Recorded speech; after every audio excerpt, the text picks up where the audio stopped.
Woo! Welcome back to the Culture Crusade. It's good to be here. How are you, Lit Dev? I'm doing pretty good. I'm doing The all right. glorious Monday. It is. Well, not for me. It's Tuesday morning for me. How late is it for you over there? It's like in the evening. Yeah, that's what. About dinner time. Yeah, that's kind of what we aim for to hit the US, and it should kind of fit in most times in the US, Australia. People should be up, and maybe even in the UK, but it is very late in the UK. Mike will be with us shortly. He's having camera and mic problems, but before we dive into the main topic, there's just some other things been going on this week that I find a little frustrating, but it's kind of like Australian stuff. But I think it'll be informative because it speaks to something that's been on my mind for a little bit, and it's annoying. And it's about basically infighting, really. So there is this thing that's going on in Australia at the moment called, they're trying to organize a large protest, basically, the March for Australia. And the organization for it is just being completely crap, to the point where it seems like it's being co-opted a bit by certain very far-right groups that are, when I say far-right, I'm talking like actual Really far-right. The real literal far-right. Nazis. Yeah, right? And there are people associated with it that are very extreme. And so the opposition kind of talking heads in Australia have then denounced it, and all the people that are thinking of attending, not attending, there's just been like triggered this entire mess of people then who are too far right and they're not, and then it's caused all this infighting, and it's just like, oh my gosh, it's tedious, it's annoying, because Australia needs a more organized opposition to what's going on. But anyway, so that's kind of been happening behind the scenes in Australia. But anything going on in your neck of the woods, Lit Dev? Not really. It's been kind of calm recently. But I guess you could always do what the left does and kind of embrace all the extremists. Like, okay, they're with us too, and not really care. And not care. Well, that's one of the things that I think at least our side does a bit better. And Mike, you need to connect your mic or camera. I see you in the back, but I can't bring you on because there's nothing there. So I don't know what's going on, Mike.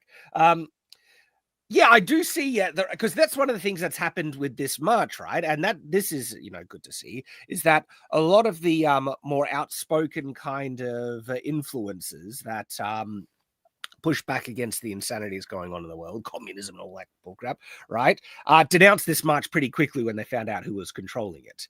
But then there was a group of people who did not think it's that far, and there's been fighting and denouncing and all that nonsense crap going on. Another fun thing that's going on in Australia, Lit Dev? There's always something fun going on in Australia. Yeah, so you heard of the Machete ban?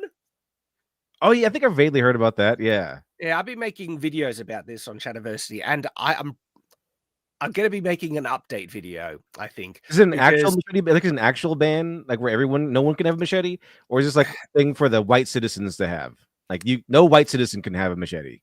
So they have banned the sale of machetes, the purchasing of them in just regular stores, and the regular possession of them. And so now you will need like a legal reason to possess. And so if a cop finds you and you just have a machete either in your home or on your person, and you don't have a justified reason, they'll an illegal machete. And it's really, really dumb. Jason Voorhees arrested this morning in Australia. Well, there was a home invasion recently. And in this home invasion, what do you think they used, Lit Dev?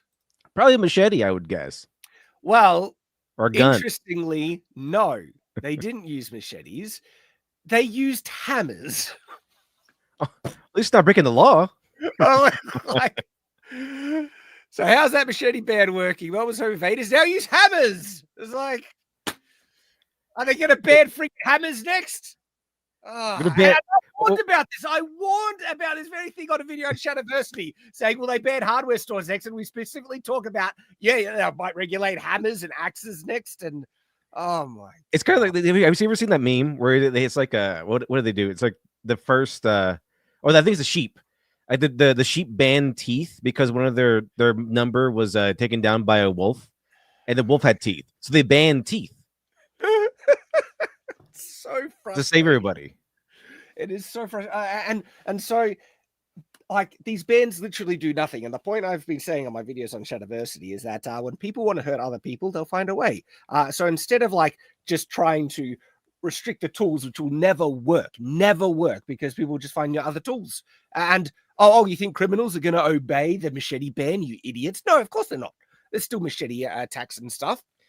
I think there was a whole movie. I think it's one of the Death Wish movies where they did ban guns, and so the place where they banned guns was taken over by a bunch of criminals with guns. Right? And they're not trying to address the underlying problem, which is crime. Okay. And that's racist. Like addressing crime is racist. Banning things is not racist. Yeah, it's really weird how the left seems to identify with, the criminals a lot and stuff. Hey, Mike, are you alive? Frustrating, stupid computer garbage. Hi, guys. Hi, how are you? I'm not sure if that's your regular mic or not. You sound a little echoey. Like, he'll be back. Yeah. Oh, yeah. I forgot Shad. I tried I didn't know ChatGPT had a voice function. I tried it. I gave it the nerd enthusiastic voice and all the things that you said not to do, and it was pretty fun. I tried out for one project or one question. It was kind of funny, but you can customize it. Like it has like several personalities, like listener. Which I'm pretty sure is what that guy used was probably listener. Like it's supposed to be enthusiastic. It's supposed to be supportive while you listen. Like this is how they did it. This is how they did it. They have little personalities here. One is cynical, so it's like it offers advice while mocking you or something, which I'm pretty sure a lot of men will like. That I'm on board with. Yeah. Like have the AI chats be abusive to us, 100%. Well, it's like it's less of abuse and more like you know how some men will pay to get stepped on at anime conventions. It's kind of like that. So I'm pretty sure a lot of men will enjoy that one. Oh my gosh. Yeah. So anyway, Australia's doing great, everyone, and I've even filmed a video with Tyrus talking about so many of the problems and it was going to be exclusive. I'm half tempted to just make it public because we're stuffed. We're stuffed for like at least the next 8 years at the very least, and so batten down the hatches, boys. And it's gotten really bad, right? And we've seen what the trajectory of all these policies lead to, primarily with the UK, all right, and other places. But we haven't gone that far. But the issue is because we've seen where these policies lead, right? That's where it's going, but it hasn't gotten bad enough for most Australians to wake up, not even by half. Okay. And so the only way things are going to change is things get so bad that that's going to then wake up the normies to realize how stuffed we are. And then we might actually get some change. Well, they have to ban something ridiculous like gasoline, like something everyone uses. They're going to have to ban something like that. And then everyone will be like, then everyone will feel it. Because that's kind of what happened here, where they started like etching into everyone's nonsense, everyone's deal, like skyrocketing grocery prices and skyrocketing gas and inflation and everything, where everyone was affected. That's kind of when everyone started moving to the right a lot more, because the left was like, "Oh, shut up! You just take it. You're doing it for good reason. You should suffer so that we can go to a brighter future." So, and then no one was willing to do that.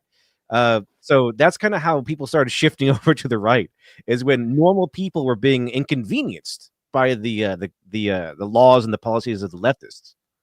But the problem is that's happened in Australia and it hasn't gone bad enough. Like we were more oppressed than anyone else during the lockdowns, all right, especially in Victoria.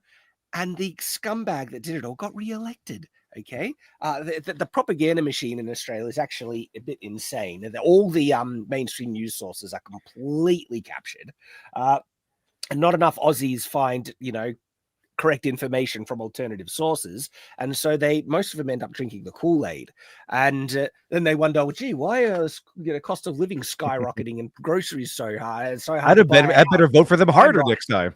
Yeah, right. No joke though, and then. Our opposite. Look, I don't want to go too far on this. This is just kind of the preamble, waiting for Mike to come in so he can hit the main topics.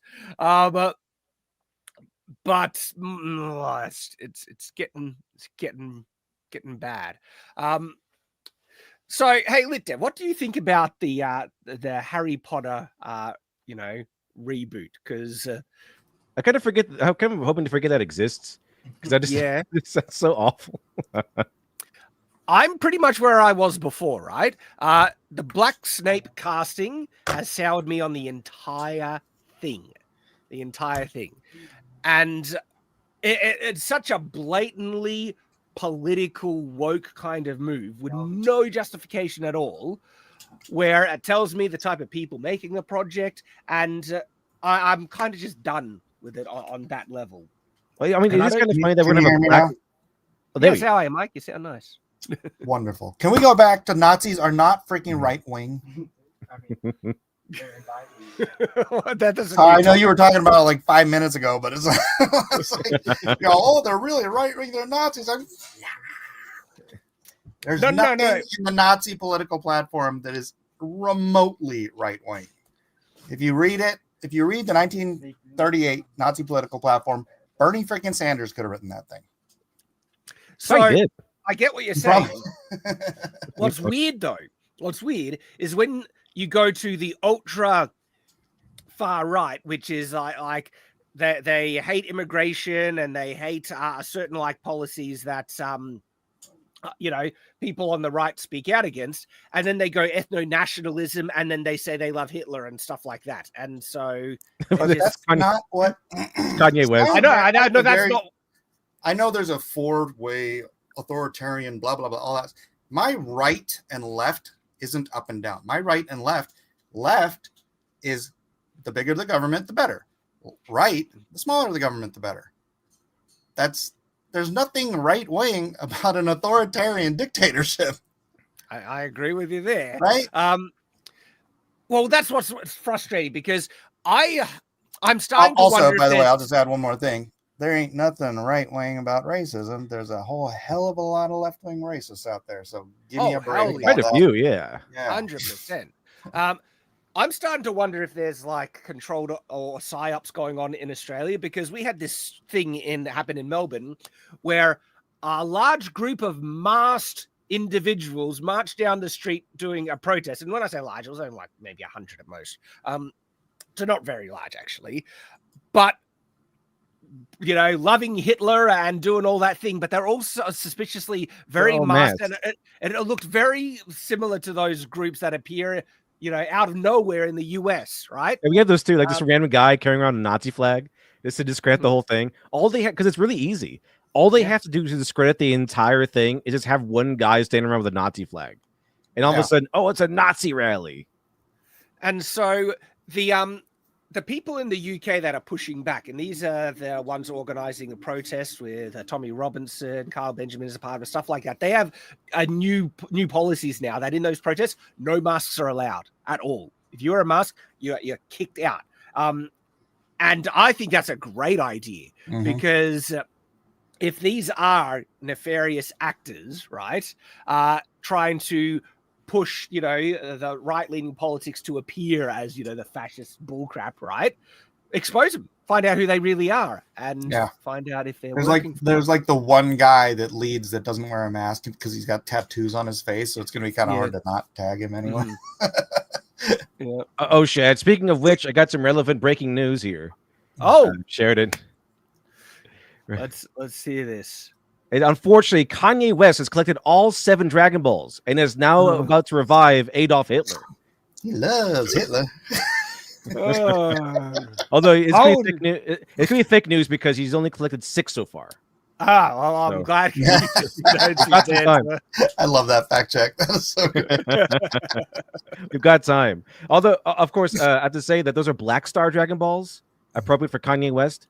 Mhm. Also, it's a lot more powerful Dragon Ball. However, if he makes the wish here on Earth, Earth will blow up, unfortunately. Mhm. Hey, since we're talking about Kanye, we can go right into that slavery topic. I like it. The thing is, though, more recently, because we were talking to Lit Dev about this protest and stuff trying to happen in Australia, I've seen more Aussie, actual self-identifying Nazis than ever before. I've never seen them on social media or anything before recently. And I'm wondering, where the hell did these retards come from? They're We didn't bots. have this issue in Australia. And it's making me really wonder, like, because what this crap does, all it does is fuel, the left's overreach, saying, well, because look, there's actual far right. That means we need more authority to suppress and control everyone. And, go There further. was one guy with a Nazi flag at that rally. You got to Yeah. lock everyone down. The left, Well, they say they I don't hate. understand then. Why does the left so much support the Azov battalion in Ukraine? Because they've been told to. They're actual Nazis, descended from Nazis, and proud to be Nazis. Actual literal Nazis are not as Yeah. bad, apparently, as your neighbor who wants lower taxes. Oh, right. Well- That's true. Yeah. Or someone who supports Trump because they're an actual Nazi. Well, They're super le- Nazis. Yeah. The left say they hate Nazis, but they seem to love it whenever one appears because that justifies their existence, and then they can go even further with the authoritarianism. And take away At this point, people's if Kanye West did resurrect Adolf Hitler, I'm pretty sure the left would vote for Adolf Hitler if he ran on a Democrat ticket against Trump. Well, he'd have the right policies for the Democrats. What was that one? Someone did that in 2016 election where they gave them Hitler quotes and told them Hillary Clinton said this, and they all agreed with the Hitler quotes. It sounds pretty good. I actually made a video where I went through the 1938 Nazi Party platform, and I first of all I removed all the "let's kill the Jews" stuff, but everything else that had anything to do I normalized the language for the modern day, and I just read it as if it was the modern Democratic National Committee platform, and it was to a T.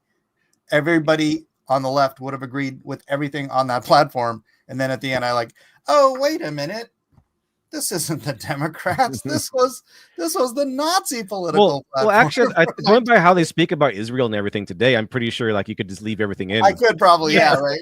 Yeah. Yeah, you don't have to change much. All right, so let's jump onto the main topic of today. Now, this is an odd one. There's a bit to unpack in regards to it. I think it's getting overblown, but at the same time, it's kind of something to laugh at as well. And so, have you seen this kind of going across social media these days? Recently, I should say, where Bella Ramsey says that they mean she, could be the next Spider-Man. I think she was joking. Well, I have the original clip. Let's find out if she is joking or not. And it's funny who appears in this clip because it's the same friggin' guy. This guy, right? Do you that guy? That guy.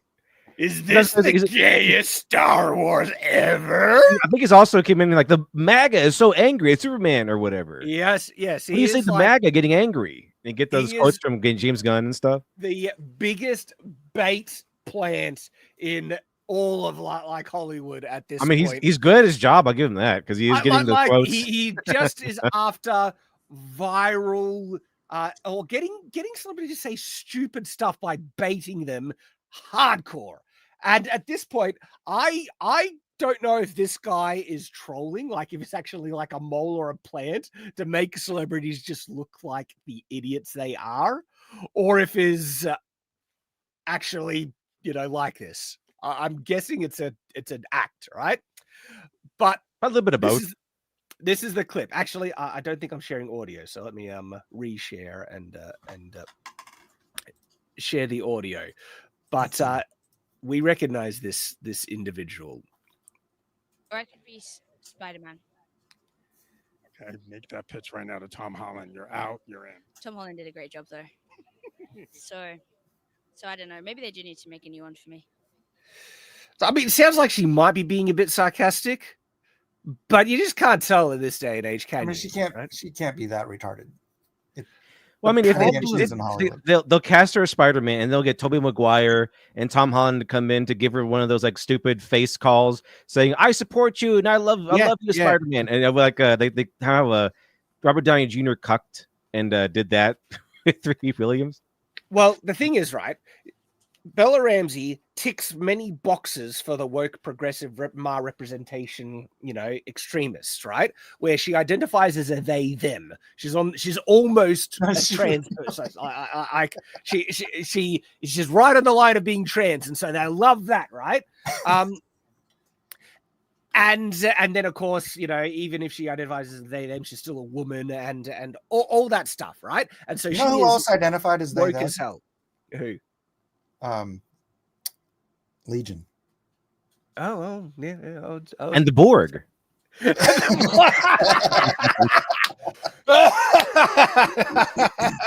True. So because she is, even if she said this in jest, right? So many people on the left are 100% behind it. Okay, not because this would be a good cast or anything like that, but because it pushes their agenda, and it's all about more representation, more they thems in spheres that men have enjoyed for a long time. Like Spider-Man is a male, franchise, male property that guys have enjoyed, and so they would love to be able to corrupt that to reflect their ideology and worldview, and so they love this. This is like catnip for them, just complete bait. And so they're on board. Let's see it. Come on, slinging those webs. Yeah, something like that. Is that your favorite superhero? She does look awkward and uncomfortable around this guy, though. Who wouldn't?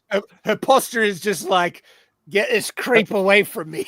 Have you seen the other interviews? Like every person he goes up to is uncomfortable around this guy, even James Gunn. Maybe the word is getting around on this guy. They know that you're just trying to, fish for me saying something retarded. But the thing is, he's just so aggressive and in your face. He's like, "MAGA hates your movie. What do you have to say?" And you have to give an answer. You can't be like, "I'm not answering you or anything." You have to, or else it'll be taken way differently. So like James Gunn will be like, it's not, it's a pro-immigrant movie, blah, blah, blah, whatever I have to say. So this guy does, I think he knows exactly what he's doing. He'll get aggressive. He knows he comes off as, you better answer me or else. The funny thing is though, right, is his questions would be so easily answered if any of these celebrities had half a brain. Like, is this the gayest Star Wars ever? I mean, for the Acolyte, it was. So, like, that one is I'll grant, might be a little tougher to be honest about, because the right answer would be, if you don't want to, alienate your audience, just say no. This is, made for everyone.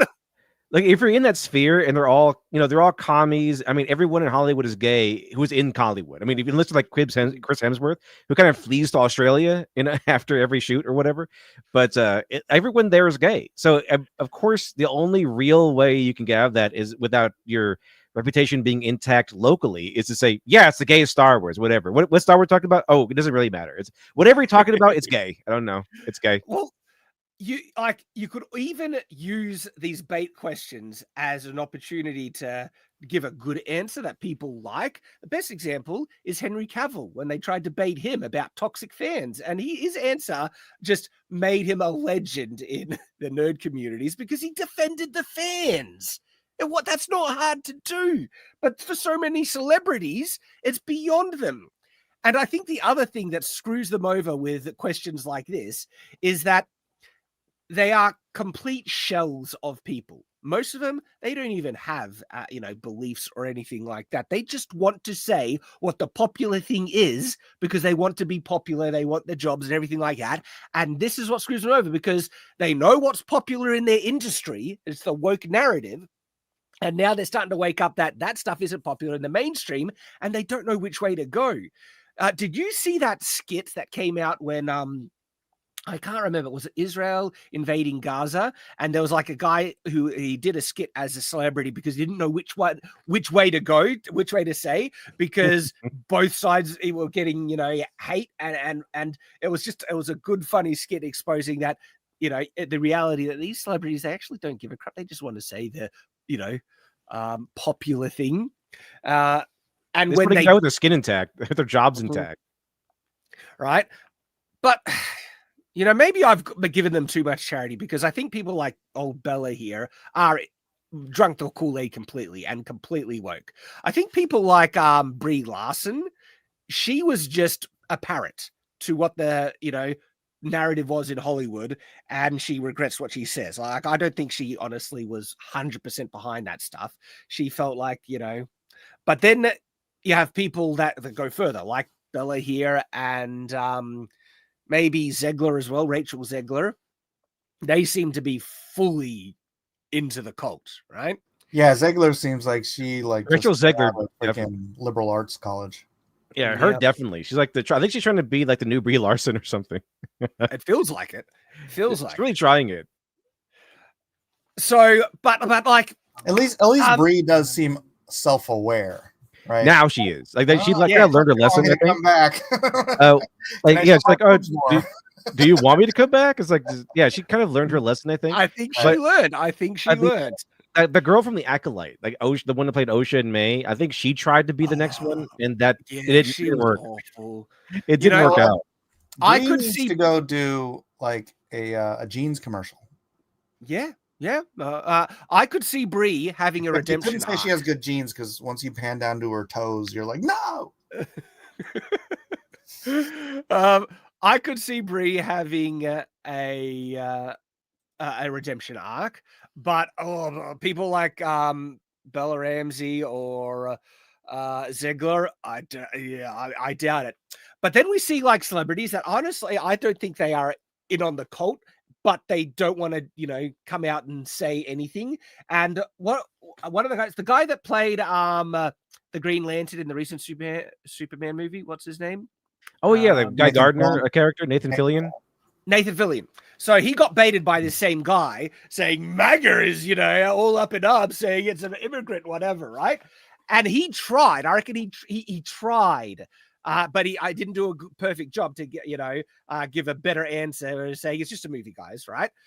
But the real answer, the answer that like would have been easy, would have been like, oh, I hope MAGA loves it. I hope you know, the woke love it. I hope everyone loves it. We made this film for everyone. Hope you enjoy. Glad you're here. That is, it's not freaking hard, right? Oh my gosh. Yeah, legit. Just like this is not a movie made for one political party. Yeah, I don't think they can even do that. I'm not even sure they're even allowed to do that. Like any kind of like we allow MAGA to exist in this space, not even embracing. I think just acknowledging that okay, they can come see the movie they want to, just movie guys. Like it's for everybody. Would be a line over, like they're stepping over the line. You're not allowed to treat MAGA people as human. I think you might have a point there, though, because you could see him struggling to find an answer that would appease, you know, the Hollywood cult and not actually piss off regular fans. And his answer wasn't great either, because he basically was acknowledging or pretending that what the reporter said was real, and it actually wasn't. MAGA wasn't up in arms about this immigrant thing. There were some people complaining about comments that people got baited into saying, right? But it wasn't nearly as big as this, you know, baiting reporter was making out to be. And old Nathan Fillion kind of went along with it, saying, you know, oh, it's just a movie, guys, stop taking it so seriously, which is kind of him acknowledging that he thinks that people were, you know, up in arms about Superman being an immigrant kind of allegory thing.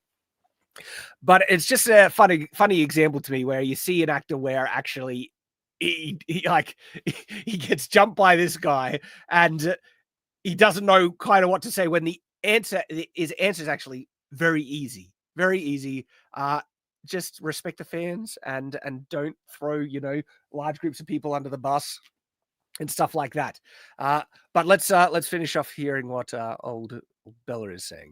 You know what? Spider-Man was the one with Andrew Garfield. Are there several with him? One of them with him was the Is she trying to act stupid on purpose? Although she has like it's probably like 90% of her brain power is going into what should I say to this? Possibly. Like, I mean, she's really young, so the Andrew Garfield Spider-Man is probably the first one she saw. what do you mean by really young? She's like what, 20 something, isn't she? Right. So she would have been That's a an toddler. adult. She would have been a toddler when the first Spider-Man series came out. So her first aware Spider-Man was probably the Andrew Garfield one. She's 21. She's been groomed into being non-binary, I'm pretty sure. Remember the Tobey Maguire ones came out in like what, 2000? Yeah, it's a long time ago. A long time ago.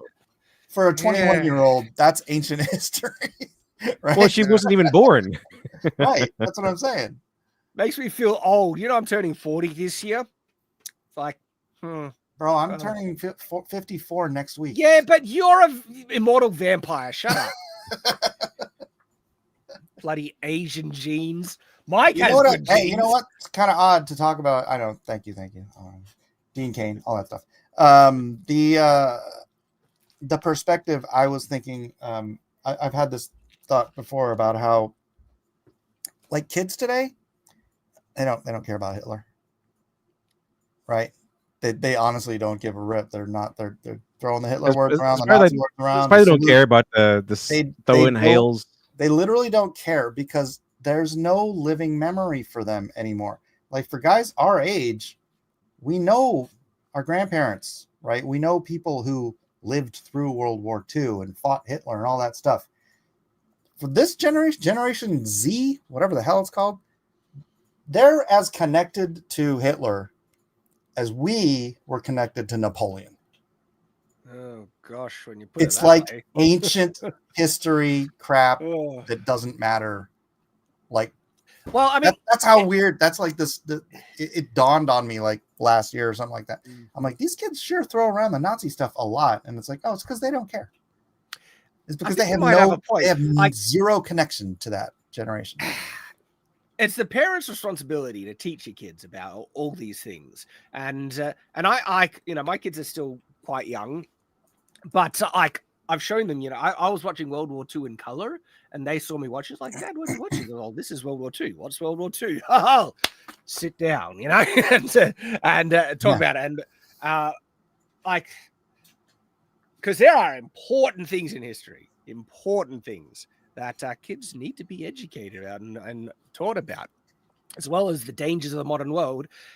And so many parents are just dropping the friggin' ball. I don't understand it. I don't understand how you could do that as a parent, where they just let their kids free on social media, looking up whatever the hell they want.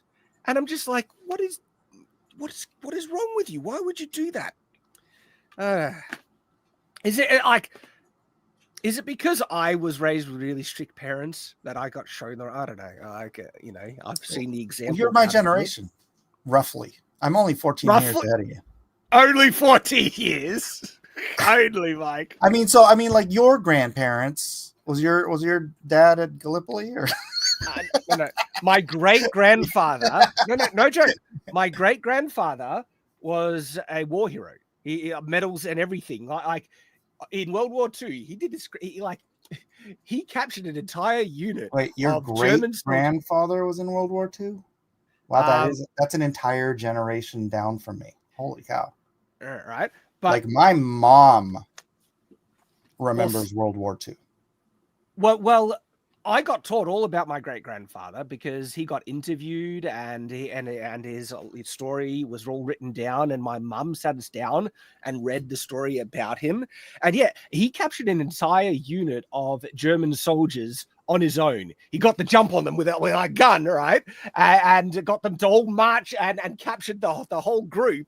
And the story is, I mean, I wish I could remember the details exactly, because the story is funny, because there's like this one German guy, right, that was really nervous, and when he was trying to pass them off to another guy, the other guy he was like, what are we going to do with him? Should we just shoot them all? And the German's like, I want to stay with him. My granddad, he was nice. So stuff like that, you know. My mom literally, her town was firebombed, but before her town was firebombed, she used to sit on her porch and watch the firebombing. of Tokyo. Yeah. That's the living memory for me. But it's like, and yeah, my kids know my mom, but I only really had her sit down and like talk about these stories like one time, right? I should just have them. I mean, she should tell them all. If people learn any, if kids were actually taught about history, the idea of communism would be utterly insane to them. It'd be like, what the hell are you even saying? Yeah, they don't do that because the communists are all running our education system. Like, holy crap! I have not read the Gulag Archipelago, but I've been told like about things in it, right? And it just makes you go like, what the hell? Yeah, like, and that's what always tripped me out, because I have read it a couple times, and it's like it's gone down. Well, I've listened to it a couple times. I didn't read it. During COVID, I saw how fast we were sliding into that mentality, and I was like, holy hell. I'm like, now I can totally grasp how neighbors were turning in neighbors and daughters were turning in mothers, and the mothers were so proud of their daughter. That's one story in the Gulag Archipelago. This one lady in the archipelago, in the Gulag, she was like talking about how proud she was of her daughter for turning in her, for being because she's so indoctrinated. Yeah, I was like, oh, it's crazy. It is actually crazy how it's all fear, dude. Humans can become. It's scary. Yeah, and we're the same. We think we're this enlightened modern generation. No, we're probably dumber than the past generations, honestly. Oh yeah, and we're going down ready to make the same friggin' mistakes. And it would be so easy just to learn from our past. Have a look what happened. And it's like things to avoid. Socialism hasn't really worked out a lot, right? Maybe no, it's never worked out. Funny that it'll work next time. It's never truly been tried. It wasn't true socialism. It's never been tried, guys. Never been tried. It's like a very I like the answer is just it didn't fail. It is the real thing that hasn't been tried. Yeah. Oh my gosh. All right. Oh, so back to Bella Ramsey. So what kind of triggered that whole kind of conversation is that she isn't even aware of the franchise. She doesn't know how many she doesn't even know if Andrew Garfield was in more than one Spider-Man film or not. And this is what's triggering a lot of people, where she is showing that she doesn't know anything about this franchise and then wants to inject herself into it to play the lead character. And that's pissing people off. Did she bring it up, or did this fat guy do it? I don't know. We don't have. I think she did. Clip context. I think she did, because he asked what would you like to play, and she goes Spider-Man. Yeah, that seems Maybe like it's the only Marvel character she can think of. Maybe. Yeah, it's like the one Marvel character. Listen to how it's or I could be Spider-Man. Yeah, okay, or I could be Spider-Man. So that's her bringing Spider-Man up. Okay, make that pitch right now to Tom. And so we'll go back to where we're up to. The one with Andrew Garfield. Are there several with him? One of them with him was the first time I'd ever watched a Marvel film, and that was like 3 months ago. Oh my gosh. 3 months ago. That's the only Marvel film she's ever. I guarantee she's never read a comic book. She knows one Marvel character. Yeah. Oh gosh, it's the only Marvel film she's ever seen. This is what's pissing people off. It's like, hey God, okay, so you don't even like any of this stuff apparently, and now you want to say like I'll be the main. Well, no, but give her a break. That's what she's cornered into. Hey, what Marvel character would you want to play? Well, I've only ever seen one Marvel movie, and it's Spider-Man, so I guess him. Yeah. The thing is, though, right, that there is an elephant in this room that we haven't pointed out. That he's the one holding the mic. That's the only part of him we can see. How about the fact that she's a girl and Spider-Man is a dude, and that's like maybe one of the worst. It's a they them Shad. All right. This is the other thing that's pissing people off, but also making all the SEALs clap for her and everything like that, because she's basically saying either trans Spider-Man or gender swap Spider-Man, right? And the mob, the cult, they would love that, right? That'd be so funny to ask which is it then? Is she trans? Is it trans Spider-Man or is it gender flip Spider-Man? Spider trans does whatever a spider trans does. And if it is a woman, then ask what is a woman then? Well, there is that, right? And I do think this reflects a certain level of hubris. Even if you know nothing about Spider-Man, you know that he is a man. By his name, Spider-Man. And so she says that she could play Spider-Man, which is a female. That says something about her perspective, and what's pissing people off about this. Time that I'd ever seen a Marvel film, and it was Andrew Garfield's Spider-Man. And Incredible. I loved it. And he's gay, so there you go. I like Andrew Garfield. He's still gay. It doesn't make him not gay. Is he gay, or is that you? Yeah. Just teasing him? Is he openly? No, gay? Andrew Garfield is gay. Is he? I didn't know that. I have not heard him say anything egregious, but him being in Hollywood, it's probably likely has said something really dumb that I haven't come across. I know he's been in like certain interviews. He's done an interview with like Zegler or something where it got kind of cringe, where it's like, we'll just love the people, love them, or something like that. And it felt very, very fake. But man, like, I guess Andrew Garfield, he did such a good job at Hacksaw Ridge that he probably has, a lot of charity from me at the moment. He did so good, you almost forgot he was gay. Yeah, well, I didn't even know. I couldn't tell. I could not tell. And Hacksaw Ridge is one of my favorite films. That is a phenomenal movie. Phenomenal. Yeah, what was he, a Jehovah's Witness? I'm not sure it was. No, I don't think it was Jehovah's Witness, but Seventh-day he was like a conscientious objector, where Right. I'm just trying to remember what. But I forget the actual religious denomination he was. Okay, so I think like a woman just saying I can play Spider-Man, right, is not only like reflecting certain hubris and but also disrespect to the character. Because that's her just saying flippantly that Spider-Man being a man doesn't matter. And also it's reflecting that a lot of things don't matter about Spider-Man that she doesn't give a crap about, right? And even if and the point, I guess, even if she was joking, and she very well might have been, I'll acknowledge that, the fact that so many people are, trying to make it a thing and getting behind it, right, reflects their disrespect to the character and their hate for the fan base and everything, because heaps of like the Hollywood Handle, they've been reporting on this. Bella Ramsey says they, because she has they, them pronouns, everyone. No, she could be the next Spider-Man. Like, no, she couldn't, right? They also say Andrew Garfield's version is incredible, and they loved it. Well, that's nothing wrong. She can love the Andrew Garfield Spider-Man. That's kind of a dirty headline, because it's saying like, oh, she could be the next Spider, as if she's been in talks and kind of hinted that she's going to be less Spider-Man. Which is just like, I don't know, I'll play Spider-Man, I guess, because that's only the Marvel character I know. It's a bit different, than she revealed that she could be the next Spider-Man. Like, no, she didn't. Exactly. Like, this is getting blown out of proportion by the media, where it's almost like they're trying to present that this is something in the talks, when this is like an offhanded comment that you just said. This is what they do though in the media. This is what they do. They kind of do like a self-fulfilling prophecy. Remember how hard they try to get that one person to be Zelda? It's like that was nowhere. This is what it's reminding me of. This is absolutely what it's reminding me of. That was nowhere the talks, but they kind of pumped out article after article after article, kind of like praising this thing to get them to see that this was something the fans really wanted, and to convince the Japanese to like, okay, we'll cast this person to be Zelda.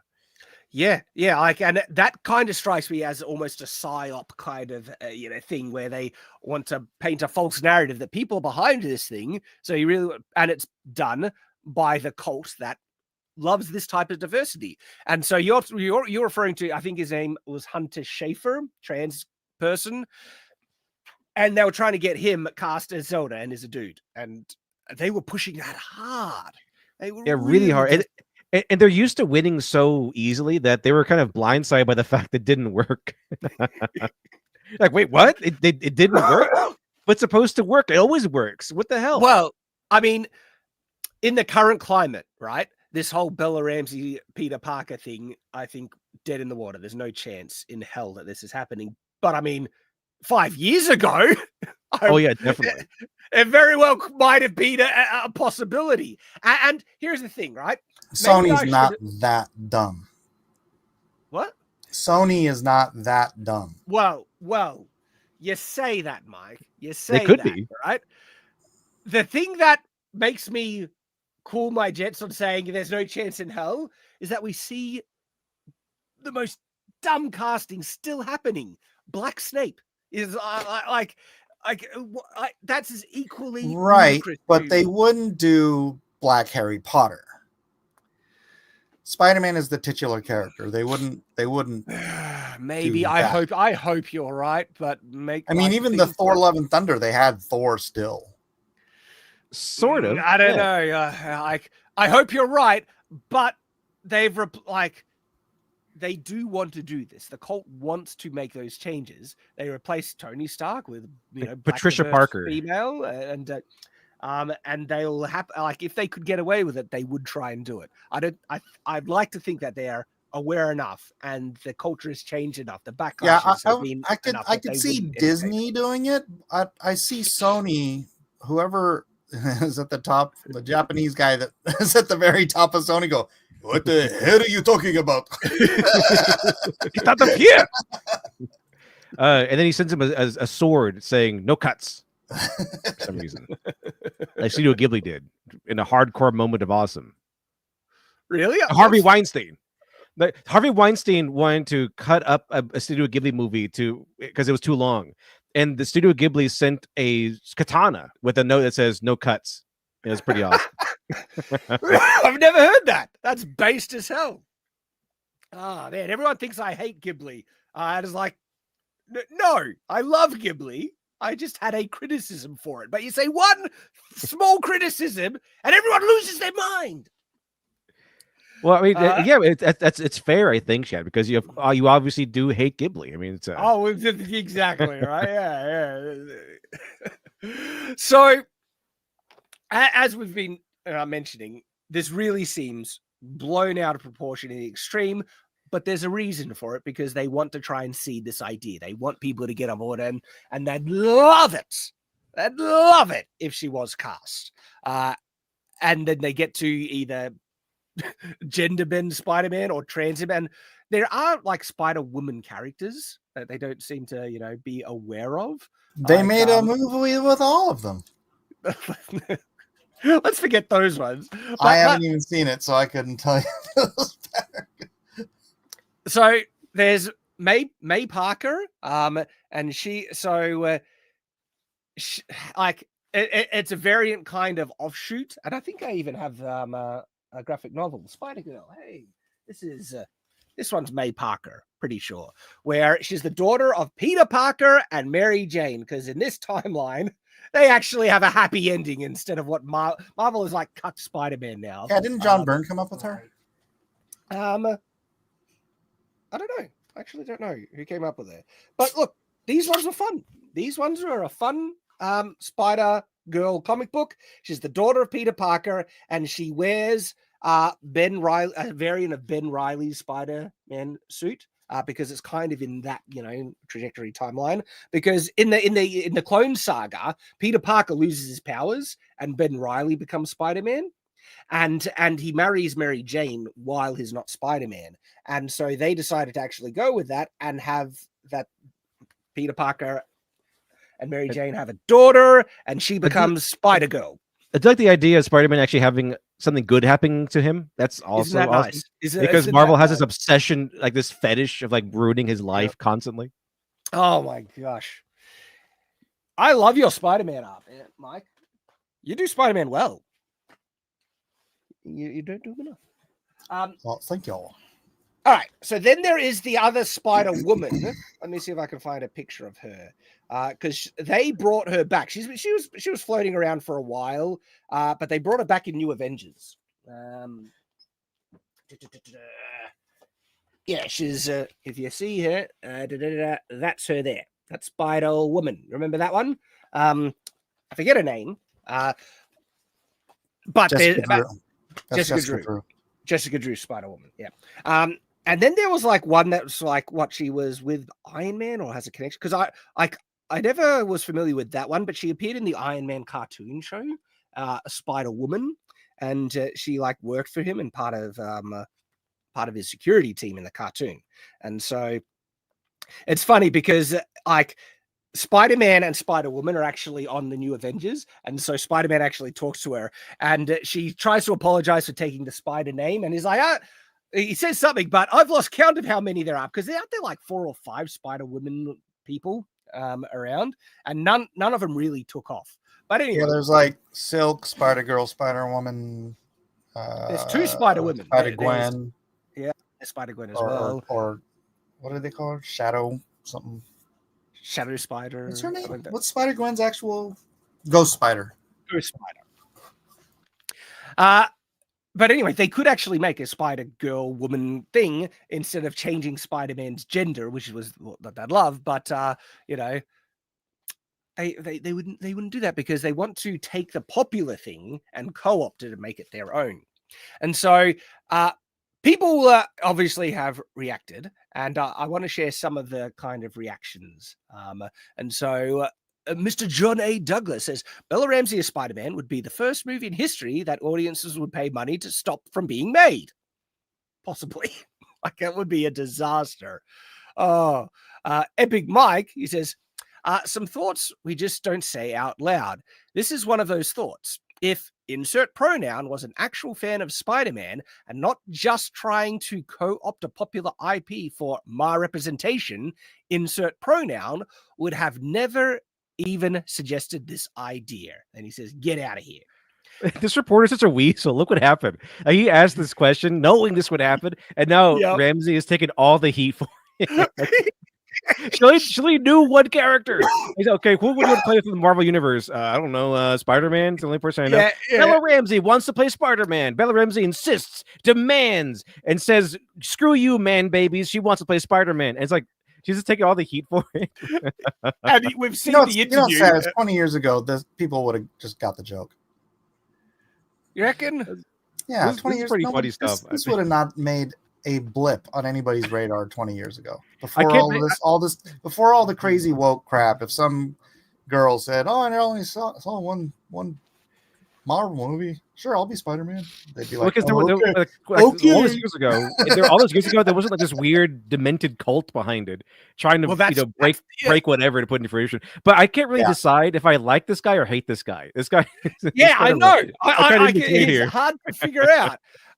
And the problem with what I kind of agree with you, Mike. The problem with the current day is that it's completely believable now, and there is a group of rabid activists that are trying to push it and want it to become a thing, and that makes you think like. I think that's what's making people take it far more seriously than maybe even she intended. Because it sounded like just this offhanded, comment that she might have even been saying sarcastically by the sound of her voice. The issue is that there's the people that are taking it seriously, which causes, fans to take it seriously and push back saying, yeah, but those people don't know what a woman is. They don't. But people they do still because seriously, Mike. The level of mental illness that pervades this planet now is seriously scary. Well, they ask you what's a woman, and they say, "Well, a woman is a woman." Duh. A woman is someone who feels like a woman. Yeah, that's the answer. And so a woman is nothing then, because there's no nothing defining. This reminds me of the slavery argument. That's good.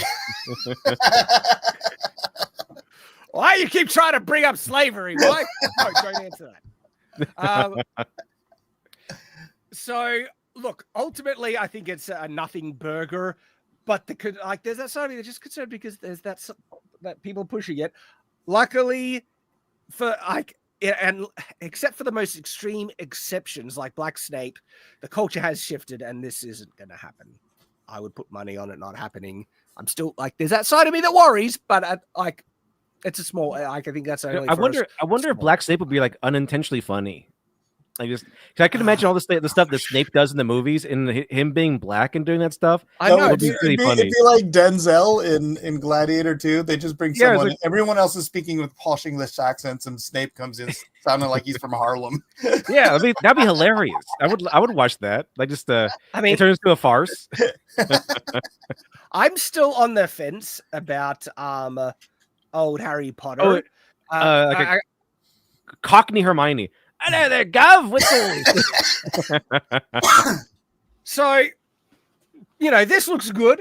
All right. But at the same time, the thing that's souring so many people, myself included, is why did you cast Black Snape the way you did? You know? Well, it looks like a Hagrid is on Ozempic or something. You I reckon just Hagrid needs to honestly, be for the fatter? love of Pete, I don't understand why they're remaking this already. We already have the classic films. Money. I know, Lots but to have money. And also, the Yeah, I think- effects on the Harry Potter movie, I guarantee you've seen like how weirdly like the dinosaur effects are like going downhill and like the 3D effects are going downhill. It's like Harry Potter was made and it's like the effects in there are freaking perfect. fine. Yeah, they're fine. I mean, I wouldn't say they're perfect. I'd say they're good enough, right? This Hagrid is so weird looking. I'm used to the other guy. Oh, that's true. The head on the back when This Voldemort This on Hagrid the looks like he back got head. caught. You Looks like know, he got caught. This homeless man got caught stealing this kid.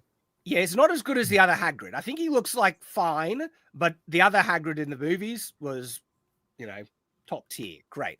And the casting in the films pretty darn good, right? But they're like, why would you want to remake? There are flaws and issues with the films. One, the films did cut a lot of content from the books. They're just like stuff that's completely missing. Two, holy crap, did the films do Ron dirty? Ron is a joke in the films, but in the Very books, much so. the books, he is like a proactive go-getter, and Ron is a masculine character, like in the books, where he no nonsense, can't like all. If Hermione is being retarded and stupid, he'll tell her and stuff like. They kind of had only elements of that in the first film with Ron, where it's like he's saying, you know, she's a nightmare, she's annoying. But then the second film, they like Ron becomes just a running joke. The end of right? Simp Hill.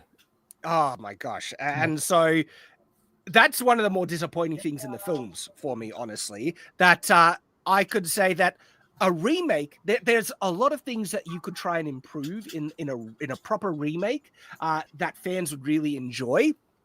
Yeah, I think they got, like, in the films, that was when woke was in its smallest infancy, where feminism was trying to push more. And so because of that, they inflated Hermione's character a lot, and they gave a lot of like Ron's moments of competence and even some wins to Hermione, right?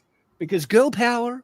And Hermione, like, there's this whole arc of Hermione being this annoying activist in the books, and people looking at her like an idiot for it. Like, she wants to free the elves, right? But the elves don't want to be freed, and she's like fully obsessed with it. And that topic. No, just kidding. keep coming back to that. Like, I can but tell thing you, is- just break. If someone's going to throw $20 at you, mate, you just take a breather and read it. you know, good idea. We got a couple of super chats, but this one is a big 20. And so Cameron Alexander 5195 says, so late to the stream and playing catch up, but back to the Australian fellow with the funny mustache. Austrian fellow. Austrian fellow. With the funny mustache. Greetings from North Idaho, a great state where I am literally building a gun from hardware store parts. Oh, that's awesome. I hope you're Actually, making a sounds video, funny. dude. Are you making a video of you doing that? Please post that Oh, man. or let us know. It goes back to that video I made about they'll try and ban hardware stores next. Yeah. That's not an impossibility, everyone. Well, I mean, the way the that UK the bans UK pointy knives. They want to. They want to. Because They wanna, like, real men don't need weapons. Oh my god. Real men can use their hand to butter their bread. All right. Okay, so going back to Harry Potter, like I was saying, there are some legitimate things that they could improve, and that whole arc with Hermione, where she's an activist trying to free the elves, and the elves, they don't want to be freed. They're like, so many of them are happy being slaves because they enjoy it, and a lot of them are just like Harry and Ron are just like looking at Hermione like, get over yourself. You're a bit obsessed with this, right? And so they could do that, and if they did that correctly, right, it would be really good. There are some funny moments in the books that just are not in the films, and if they weren't co-opted by certain activist woke mentalities where they want to inflate Hermione girl boss crap, right, and depict Ron like the masculine dude he is, it's just like a normal guy for most of the books, right, and give him the wins, it could be really good. But the fact is that because they race swapped Snape, that reveals their mentality, right? It reveals where their ideological priorities are, which makes me feel like they very well could do the same subtle kind of shifting changes to a worse extent than what were in the movies, in the show, that is going to make this show so much worse. And even if the show's good, like I there are like small woke things that annoy you, but don't push you to the edge where you think you're done with it. And you're like, oh, I can tolerate it so much. I can tolerate certain levels of wokeness, especially if it's counterbalanced with traditional conservative kind of values. And it shows both things. That's how I was able to enjoy House of the Dragon so much. There's some woke stuff in it, but then there's some really base stuff about fatherhood in it and sacrificing for your children. And like, there's some great things in House of the Dragon, right?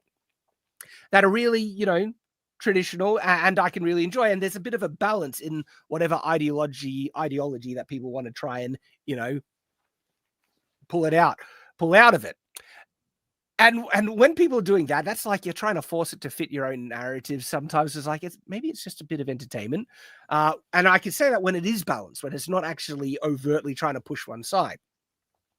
I'm concerned about Harry Potter because, for one, the changing of Snape is such a blatantly, contradiction to his character and the description of the characters that there's no justification at all apart from pure, agenda, right? That I'm not sure it can bring me back, but I'm guessing I'm going to have to watch it just for the review's sake anyway. If I was a fan, I think I wouldn't care and I'd wait for reviews and find out. And if the reviews are saying, no, it's all good, maybe I'll watch it, but it's hard to get past that Black Snape, casting in your face.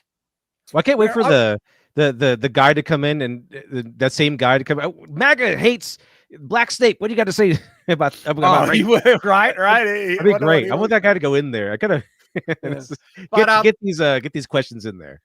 Harry Potter himself, I think, looks near perfect. Like, the kid they cast for Harry Potter is I can't see any flaw with him at all. I think that like him, I think the Hagrid not as good, but Hagrid eats some burgers or something. Yeah. Let's quickly grab some of the super chats so we'll come up to date. So Xavier Hart for 3311 on $5 says, "G'day all, Deus Vult and Christ is God Emperor. I love reading books now. I reject all this new stuff. Return to tradition and save the West."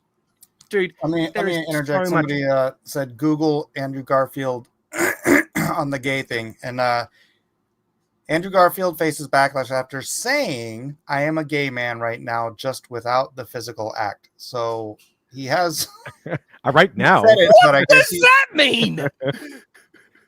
He said he's only been attracted to heterosexual, but identifies as what did he said? Gosh dang it, where was it?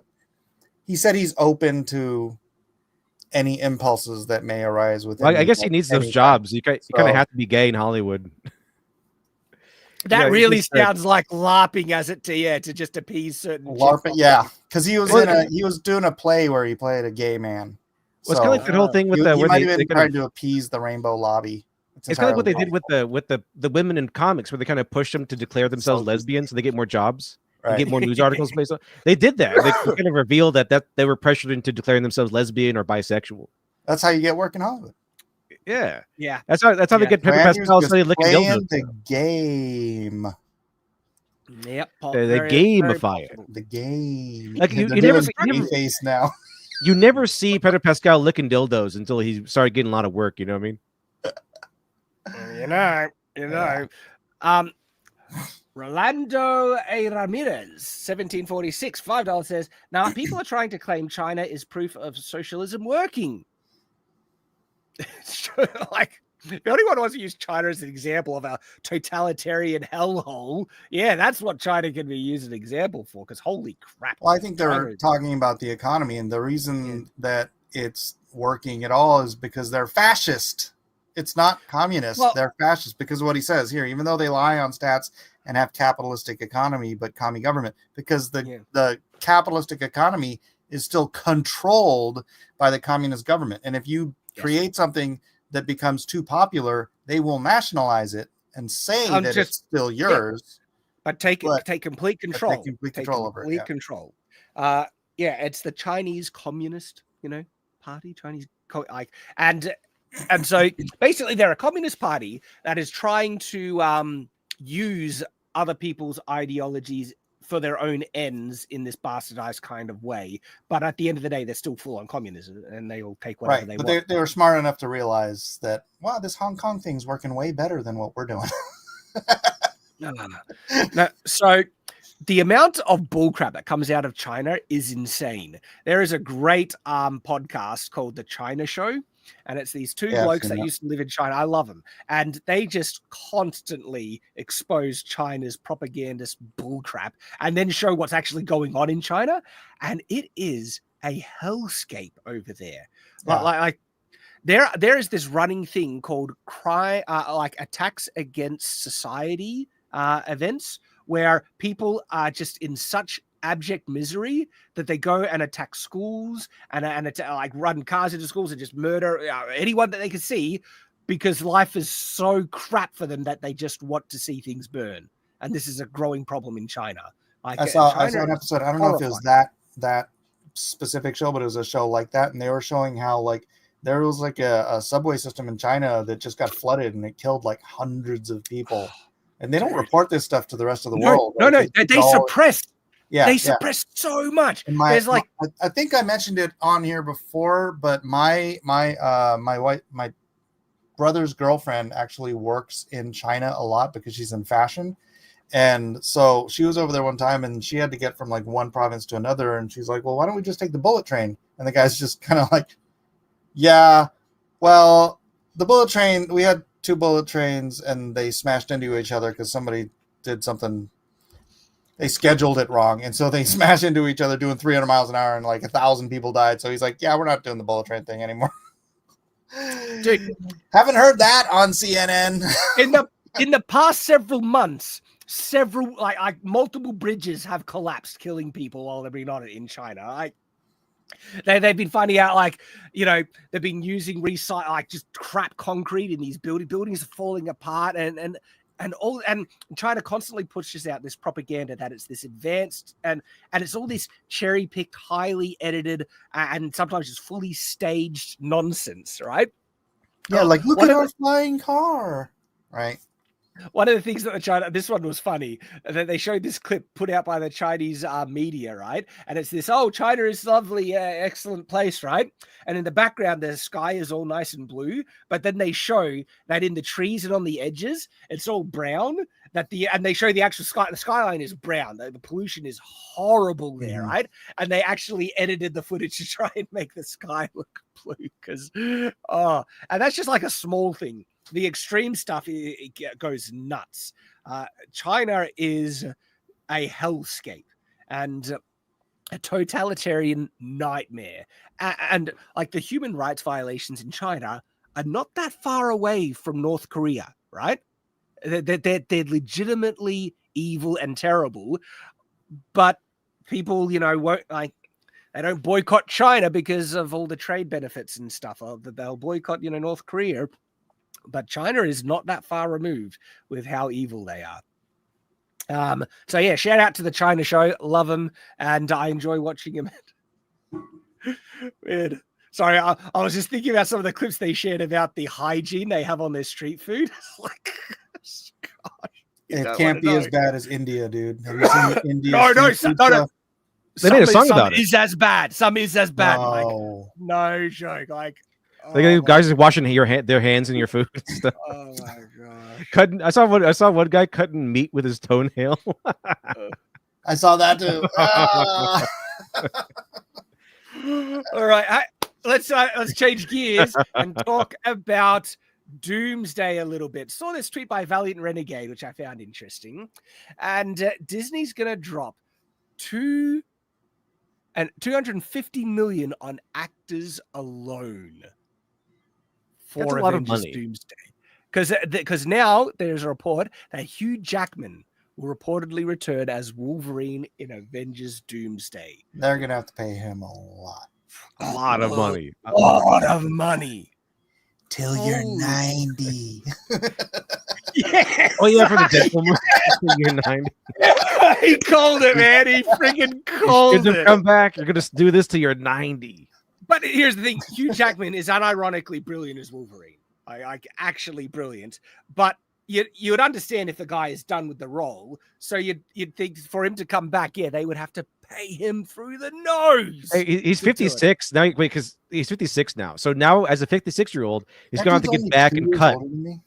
He's gotta get. Yeah. He's gotta get cut again, like Yeah, Hugh Jackman yeah. Wolverine cut. And I don't think that's healthy. You know that they get on the juice to do that. Yeah, when you get that and- cut, it's not healthy to be that cut. Like even bodybuilders, like okay, if they get that cut, they have to relax. They have to let be the on the body rest. juice most of the time. That's and- not a and natty that- body. That's not a natural body. It's not natural. It's not natural at all. If you think, The Rock maintains that size, right? Naturally, I got a bridge to sell you. No. So many of these. Remember the mountain from Game of Thrones when he had his shirt off and everything? That's more what a natty body looks like. Natural strength, right? Look at the guys in the World's Strongest Man competition, right? They got a keg. And I'm not sure you can get the bodybuilder look, the Arnold Schwarzenegger look, right? Without juicing. I think he was on a lot of steroids, but it was legal back then. Like it was normal back then. You have to be taking some creative supplements, right? To achieve that is my current understanding. I could be wrong, but that's what that's what I have heard. And if you're already like in your 50s, this is that's going to do a number on you. And look, this is all allegedly. I'm not saying it's a confirmed that Hugh Jackman has, actually done it. I just think it's a very high possibility, allegedly, that is very likely done that. Most of the Hollywood actors, I believe, allegedly do that. I don't know. I mean, he's not like freaking Arnold big. Yeah, that's true. And that for is his true. frame, he's 6'4". So, I mean, let me know, guys, if I'm wrong. Let me know if I'm not saying he didn't. I'm just saying might be possible. So, what do you feel about Hugh Jackman as Wolverine coming back in Doomsday? I think complete wasted potential. I think Doomsday is dead on arrival. But what do you guys think? Till he's 90. Till he's 90. Bring him back till he's 90 and make him dance. Make him dance. Gets what he deserves. Well, I mean, if they're going to bring him back anyway, you might as well just make him Wolverine the musical because Hugh Jackman is from Broadway, I think. Yeah. So, he did a lot of gay stuff too. A lot of Aussie actors early stuff. But no, a lot of Aussie actors have to kind of do Broadway productions. Well, we don't Broadway, but stage productions, and they have to sing and dance and all that stuff. And there are some pretty Kiss other men. Yeah, there's some pretty flowery stuff that Hugh Jackman has done on stage. Broadway productions with no broads, Yeah. He was interviewed one time and he was talking about this play he was doing where he had to kiss another dude, and like as soon as he went down to kiss the other dude, someone in the audience was like, "Wolverine, no!" This is an interview talking about this lovely dick he sucked. For a play, of course. So the cost of this film is insane. Valiant Renegade is saying in his comments, way over 500 million for the budget of this thing, which means like even if it's 600 million, they will need to pass like 1.2 billion, if not more, to just break even. They've not been paying attention to Box Office Mojo. These movies are not making that kind of money. No, and like news alert, guys, Superman didn't make money. It's confirmed now. It kind of feels like they're going the way of like the producers, where they're trying to sink a lot of money into it, hoping it'll fail, and because it fails, they get paid somehow. I mean, like there's some tax scam. This to me kind of tells me Marvel has not learned a thing. In fact, this is not only them doubling down, this is tripling down on all the worst practices that have led to Marvel's demise and destruction, where no substance, they are just jumping on cameos and the crossover kind of bullcrap. The problem is, I guess, in some cases it works.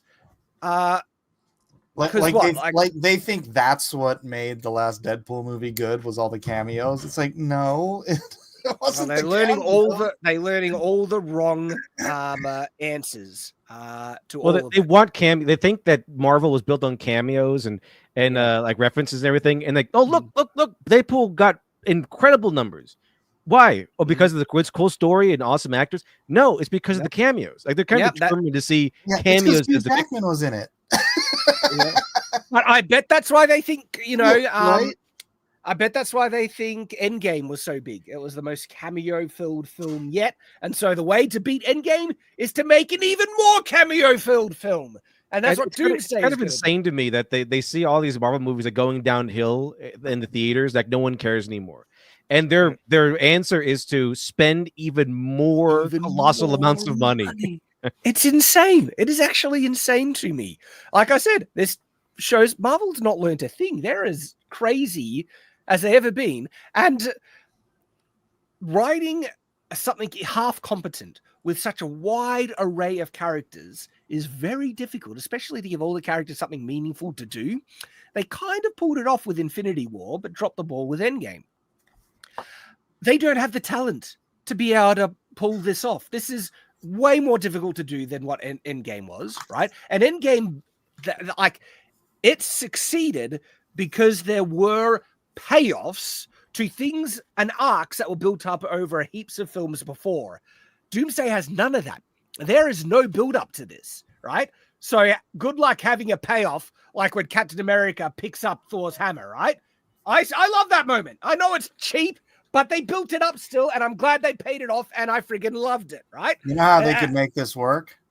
What? You get somebody, I hate to say this because everybody hates him, but you get somebody like Mark Waid or John Byrne to be a co-writer so that they can steer what the value of every character is and how to play them correctly in the story. You get someone unknown. They get like a unknown character, something where they can and then an unknown actor who's decent, so they don't have to pay a lot of money, and then keep it small scale. And then because it's not here's $1 bajillion, and therefore we're going to get 2 times that. It's about the story and the character. I think they're getting bogged down too much in the glamour and this all the effects and the large scale. Everything has to threaten galaxies now. I think they need to go back to the basics. Start off with a new guy, new actor, relatively new. Give a new guy a shot, so you don't have to pay him very much. And then it's not a very like a substantial character, so it won't be that much either. Whoever they pick, and then kind of start over a little bit from that perspective. The MCU's dead. Like it is like beyond dead, and them trying to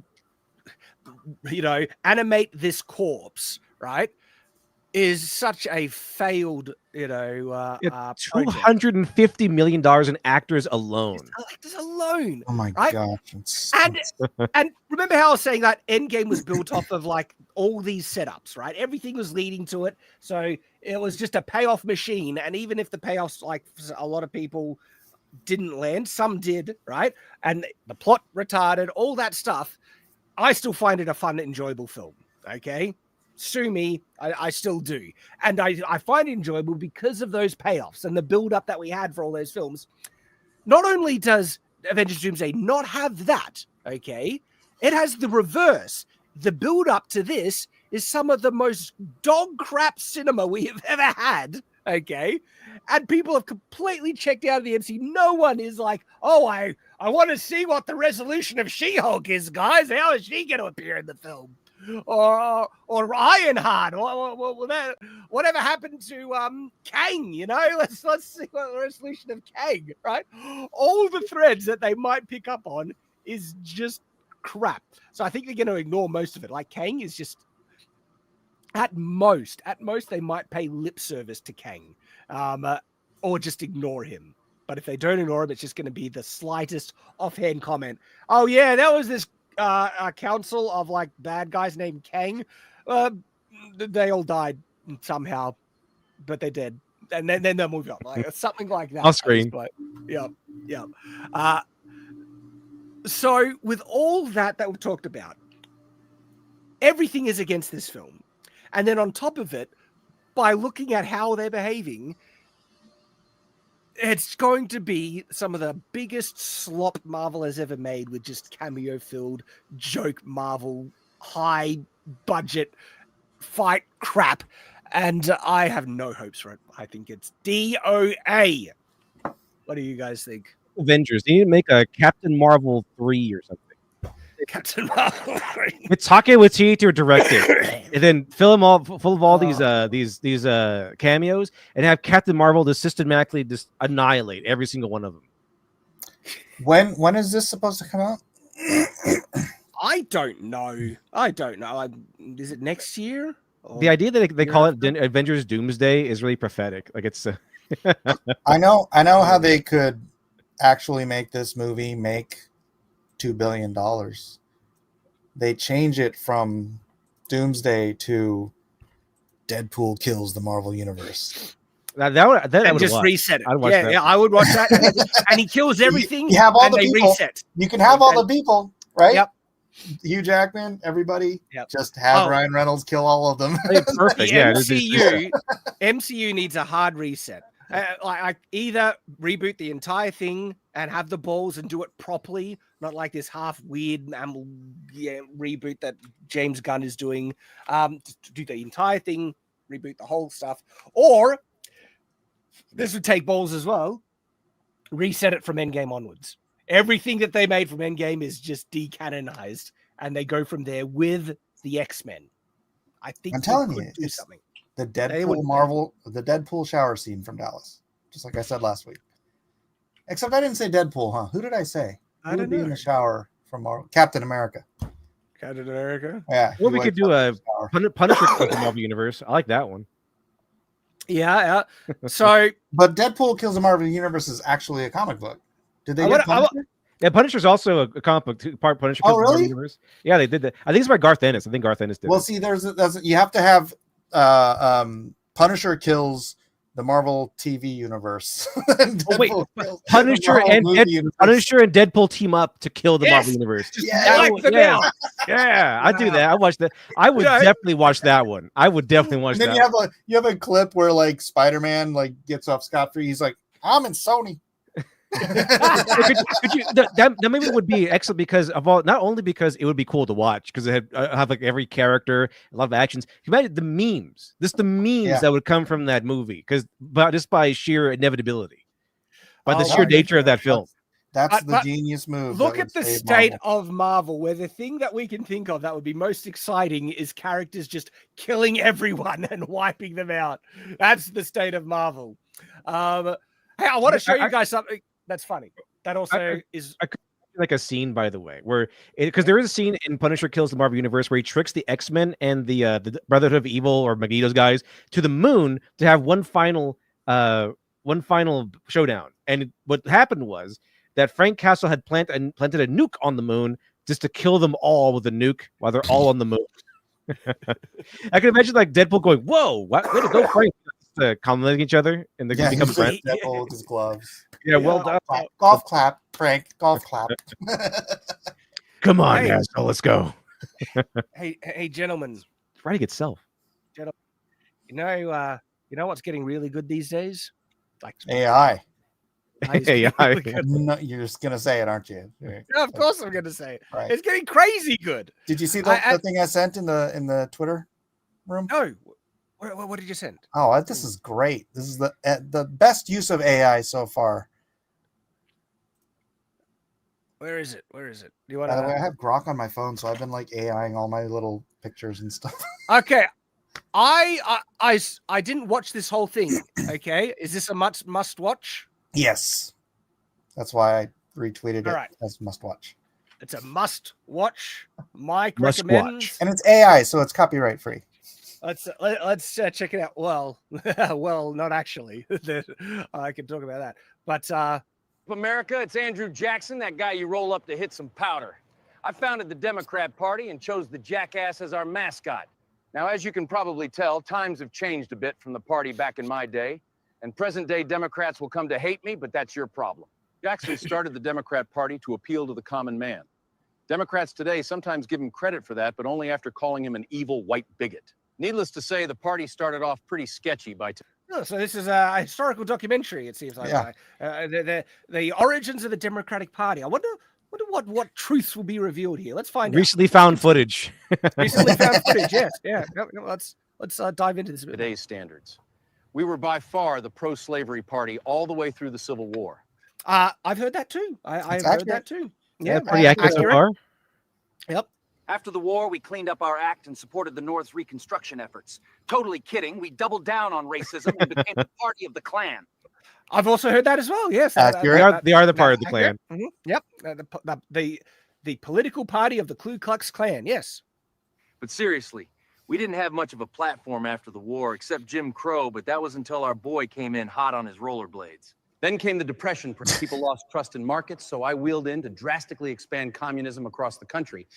So this one I'm not as familiar with. Americans, you have to confirm. FDR, he did the New Deal and just blew up the government and started giving people welfare, and that's part of the reason why the black community in America today is they were on an upward trajectory. The blacks in America were the fastest growing economic minority in America until this guy in the rollerblades came along and paid them all to stay home and have bastard children. Well, there you go. American history. Democrats been hooked ever since. Up until this point, blacks had always voted Republican as they were the party that freed the slaves. But after FDR's New Deal, blacks swung 75% Democrat. This was a complete realignment, not because of civil. Okay, so that's the party. They went from free the slaves to free money. That's what I was gonna get to. Is like a swing that heavy usually would be triggered by money and people, being basically nice bribed. Big bribe. Nice big social bribe. Interesting that. And by the way, like the idea that just giving disadvantaged communities money is a means to fix them Buy their votes is not true. Is not no joke. So we have some difficult social problems that we deal with in Australia, and one of the difficult things is the problems, crimes, and struggles in Aboriginal communities, specifically in the Northern Territory. Crime is through the roof.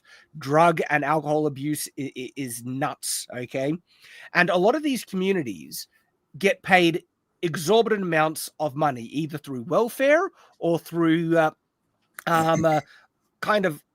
They pay to get access to Aboriginal land to either mine or do stuff on it, and that money goes straight to these Aboriginal communities. We do that too in America. It's hilarious because the most successful Native Indian tribe in America is the one that like somehow or another failed to qualify for the welfare from the government. And no joke. No joke. There is a term that these Aboriginal communities have given to this money that they just constantly get, either through welfare or through access rights and all that stuff, right? They call it sit-down money. No joke. The communities call it sit-down money because they don't need to do a thing.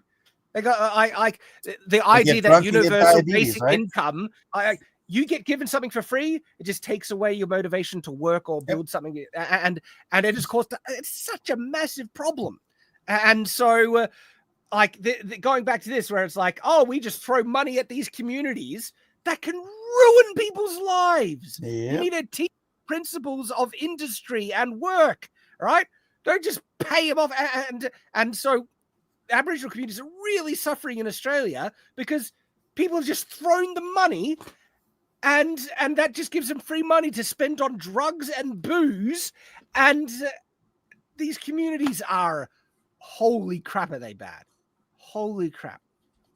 And it's real, and it's caused these kind of mindsets where a lot of the people in the communities now, they don't want help. They just want more alcohol and drugs, and trying to break them out of these cycles is like, and so as a result, most Australian politicians, they almost want to just ignore what's going on. And it's bad. It's actually really bad. So, good plan, Democrats. Just throw money at communities and let them, It's kind of the same thing as like, oh, why doesn't Batman give everyone his money? Right. It'll solve so much more problem. Like, no, it won't. You know where that money would go? In Gotham City, it would go right into everyone's pockets. No one will get that money.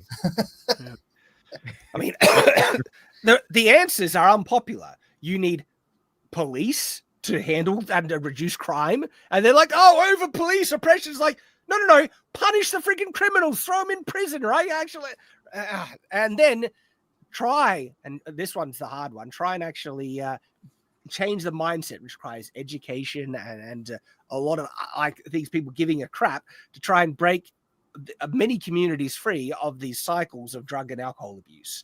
And that's a tough one. That is a tough one to try and handle. Rights, but because of economics. All while the Democrats were still the party of the Klan, and their stronghold was the South.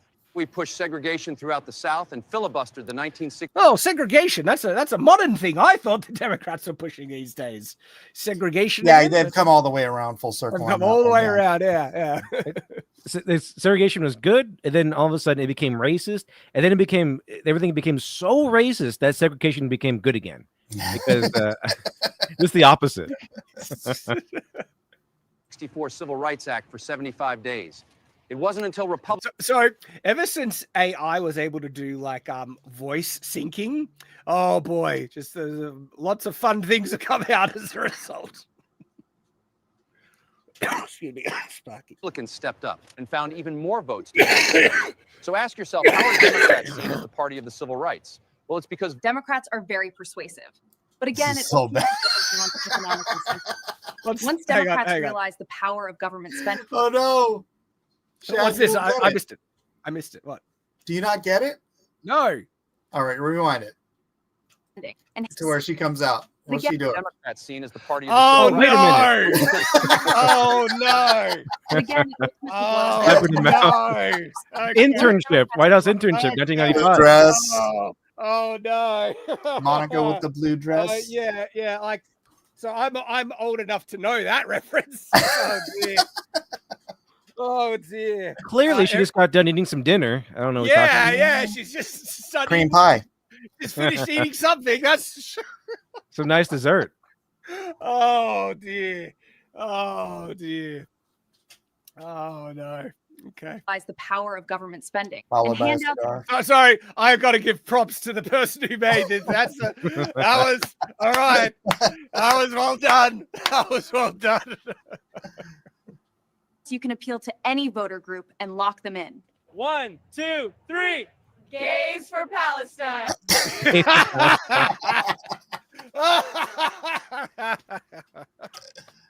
Oh my gosh.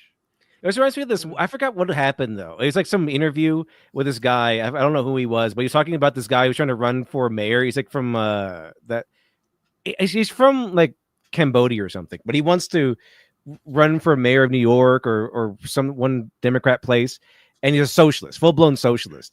And he goes, you know what? I kind of want him to win because every once in a while we need a reminder why socialism is a bad idea.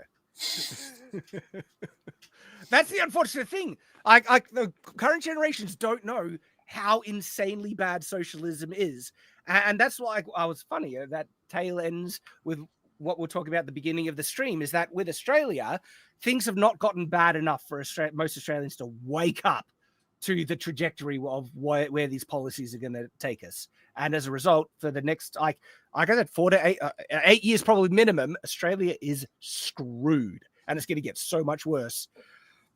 The only light at the end of the tunnel is that it'll get so bad people wake up, but will that be too little too late by then? I don't know. Holy crap. Yeah, we had to go through Obama to get Trump. You did. I got 8 years of Obama. And it's because they, did creative things in the election that brought them here. I guess it's a far worse state now from what they did, right? Than if Trump won in 2020. Let me correct myself. We had to go through George Bush Jr. and Obama to get Trump. Yeah, George Bush wasn't really all that great either. Right. Well, right. We had to have people come to the realization that George Bush Jr. was part of the same machine that brought us Obama. Because I think George W. Bush anti-machine Trump to get out of it. George W. Bush really kind of proved to the country that the government is not to be trusted.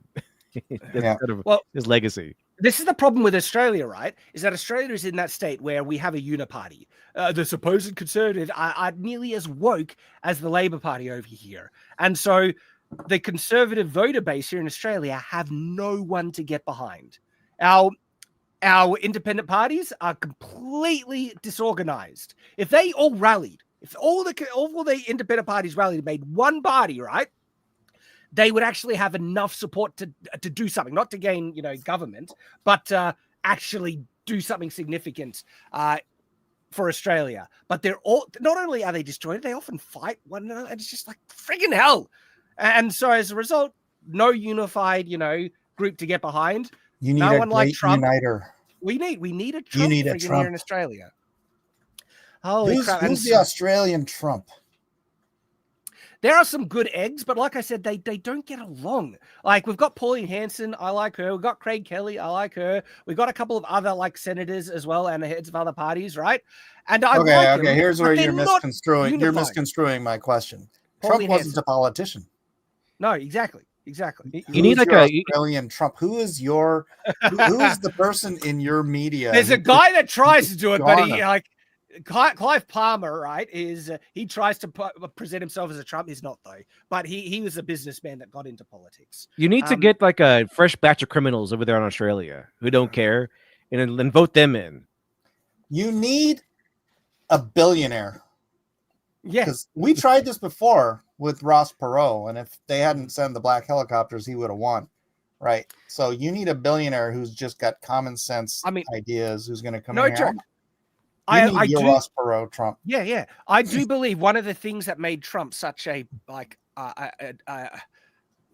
powerful force to upend the system is that he was so rich that he couldn't be paid off. Right. Okay. Yeah. I have a look at Nancy Pelosi's, stock, portfolio, right? And if you think politicians aren't getting their palms greased behind, in multiple different ways, I got a bridge to say that, right? There is so much dodgy corruption in politics, and some of the policies by our prime minister is so baffling, right?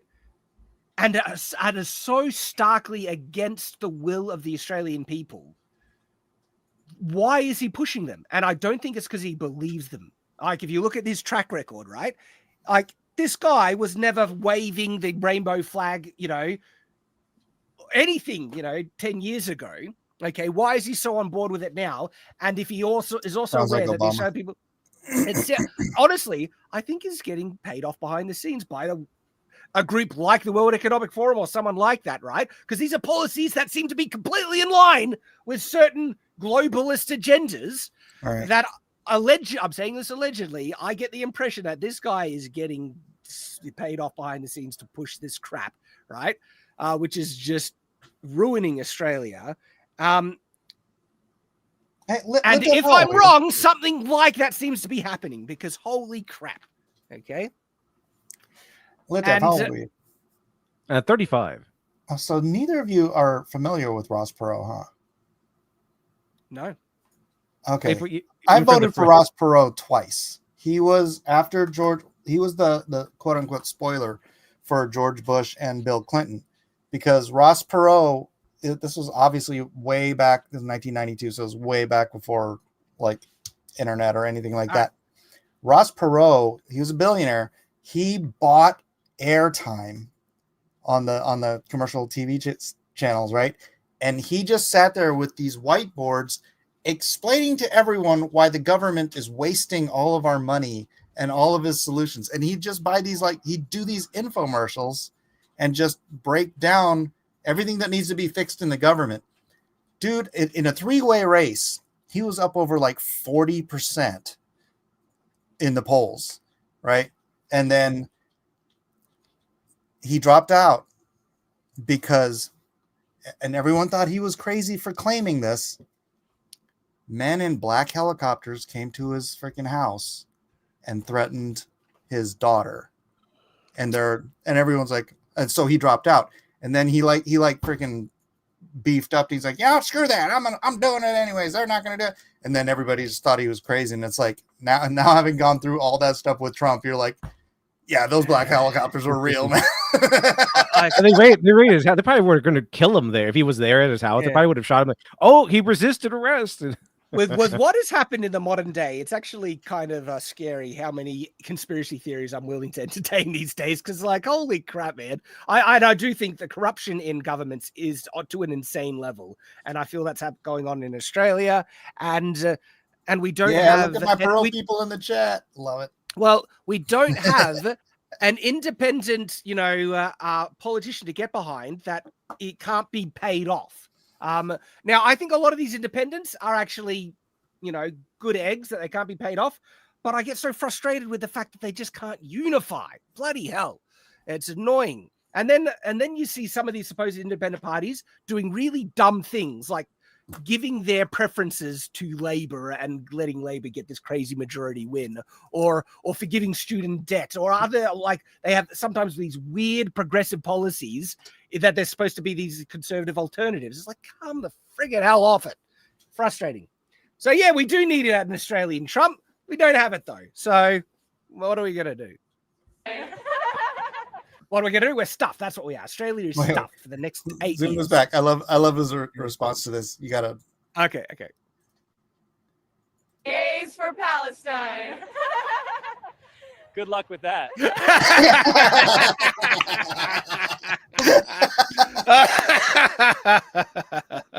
The contradictions, it's just beyond boggles belief. I don't like. You need cognitive dissonance to be able to be a Democrat these days. It seems like to be one of these woke activists. The contradictions from just like what is a woman to them supporting Palestine and then LGBT rights. It's like you guys just like logic and truth would have to be like offensive to you, and you just have to believe blatant contradictions, which they do. So anyway, to sum it all up, my party has changed a shit ton, but it's not because of the mythical party switch. Democrats controlled the South all the way through the 1990s. But they did adopt new policies like massive social spending and welfare programs that allowed them to appeal to more diverse voting groups. Boom! Must watch. That is art. That is art. Who says AI can't make art when we have works like this? That's So it wasn't a party switch or anything. It was bribes. That's what. No, that's Southern strategies, all bullcrap. It was bribes. Yep, wouldn't surprise me. So not only do we have that, we got other fun things, other really fun things that AI can make. Right? Have you seen this? Where these are, if the Avengers was like made in the 80s, okay, or the 80s or early 90s, and who they would cast in the roles. The thing is, though, right? The technology is already there to switch actors' faces to the actor that you would want, right? And change their voice as well. Well, like the technology to imagine this. Batman, the animated series, live action, and you could cast your favorite actor playing Batman in the role with the voice of Kevin Conroy still, though. Yeah, but it's not just that voice. Would be awesome. It's acting, right? Yeah, you're not going to get AI to do like Tom Cruise's. Oh, no, it will. It will. Because it'll train off of Tom Cruise. It'll get that good, unironically. And but I just thought this was fun because what actors? So we'll go through the actors that they cast and see what. So do you think Tom Cruise is the best choice for like Iron Man if we're looking at actors from the 90s? I reckon that's right. I reckon Tom Cruise could do an Iron Man. Oddly enough, in the 90s, you could still cast Robert Downey Jr. Probably. All right. So maybe we'll go 80s. But I reckon Tom Cruise, he could absolutely do Iron Man. That one's a tiny little Iron Man. It'd be kind of funny. Tiny one. I'm not sure about this one. What is Brad Pitt? Oh, Brad Pitt. Yeah, I could see Brad Pitt as Captain America. No. See, Captain America, he looks too young here. It's too much of a pretty boy. Captain America needs like a mid-30s kind of just masculine guy. Funny, the actor that I think would be a perfect Captain America, but he doesn't really fit the. So who's the actor in Mad Men? What, the John Hamm? Is that him? He would have been way too young. Yeah, I know. But if you had someone that he's not blonde, right? You make him blonde. No, I hate that. Yeah, I guess a blonde actor for a blonde character. No, you need a guy that has a mature masculine face, and this is way too pretty boy for Captain America. I don't think. No, Arnold Schwarzenegger. You know that I'm Captain America. Who do you think they got? Yeah. No, he wouldn't do Captain. He wouldn't be good for Captain America. Let's see, You know, 90s, I could go this one. Brendan Fraser as Captain America. Yeah. That one. 90s yes. Brendan Fraser, yeah, like from the Mummy. And he got jacked. Like, do you see Yeah. him in George the Jungle? Brendan Fraser. Oh yeah, got George jacked. Jungle. Yeah. Yes. Brendan. I like that movie. That movie was great. It's really dumb. So, who do you think they cast? Because you know Arnold Schwarzenegger is going to come up. Who do you think? Take a guess who they cast Arnold Schwarzenegger as. Okay, better not be the Hulk. That's just too easy. Well, okay, it's pretty easy. Yeah. Of course, they cast him as the Hulk. Nick Fury. I'll take him as Nick Fury. That'd be awesome. No. So no, I do not like Brad Pitt as Captain America. Dolph Lundgren as Thor. Okay. Yes. Yeah, just don't give me lines though. Like don't because Thor could have an accent. He's not from this world, and so having him like an accent, Dolph Lundgren, I could 100% get. And also, Dolph Lundgren's German, right? Or something like that. Yeah. I'm pretty So sure. he's a lot closer to Norway than Chris Hemsworth is. German Jack super genius. I think he's like he has like a genius IQ as well. I love it. I support that casting. And I had another thought, but it escaped me. Oh, because Dolph Lundgren, he played He-Man, and so that's the one I remember. That's right. Lundgren. Dolph Lundgren also played the Punisher in like the first Punisher movie. Did he? Yeah. Wow, I didn't. Oh, okay. Yeah, in around this, just a That's couple an old years before or after he played He-Man. Oh, there you go. Late 80s, early 90s. Well, anyway, great casting. Phoebe Cates. Phoebe Cates. I don't know who that is. Yeah, you know who Phoebe Cates is? Phoebe Cates from Fast Times at Ridgemont High? No, I'm not familiar with that. Do you remember the girl that comes out of the pool in the red bikini? I mean, I think I've seen GIFs or memes. But is that her? Is it? She married Kevin Kline. And no, I think you need someone far more well known to do Black Widow of the time. I'm just not. As I would have done Jennifer Connelly. Jennifer Connelly from the library.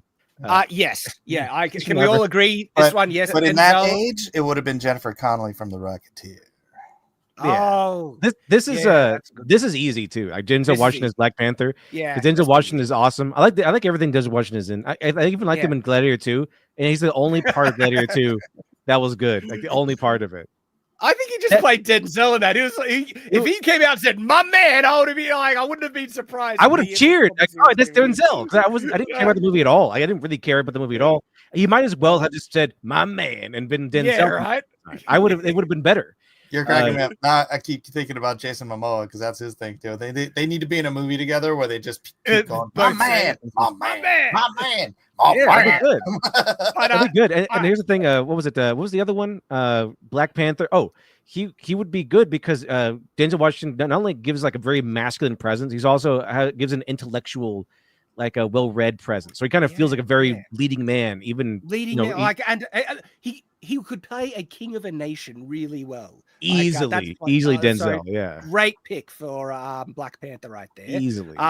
Wolf Spain $5 says Brendan Fraser could stop him from being kicked out of Hollywood by that producer, or just attract more of them because America's arsenal. I don't know the full references to those, but thank you for the super chat. And Wolf Spain again says Brendan being capital. Sorry, been a long day. Okay, so Brendan being capital. Yeah, Brendan, good pick for Cap. All right. Oh, that's loud. Let's mute that. Oh my gosh, Captain America, Val Kilmer. I could work. Val Kilmer. I could see it. It's better than Brad Pitt. Yeah, that would be the ice Top Gun. Well, Kurt Russell as the Winter Soldier. No way. Yeah, I'm okay with that. I'm okay with that. He'd be like a very scary villain because you see, he's like he exudes competence. Yeah. Have you seen Soldier with Kurt Russell? Like he can stand it because he looks like a bobblehead. I've seen Big Trouble in Little Tokyo. Like a 13-inch neck and that giant head, and he's just like, I can't take him seriously. I reckon actually, I think Kat is right. Kurt Russell would make a better Nick Fury. Yeah, Nick Fury would be good. Nick Fury. 100% I could buy that. Fury. So who would you do as Winter Soldier then? Charlie Sheen. Maybe. Maybe actually. Steve Buscemi. Or Yeah, that's like all he needs is an eye patch, and he is. how about Nick Fury. Rob Lowe? Brad Pitt as Bucky? I don't know. I can do Brad Pitt as Bucky.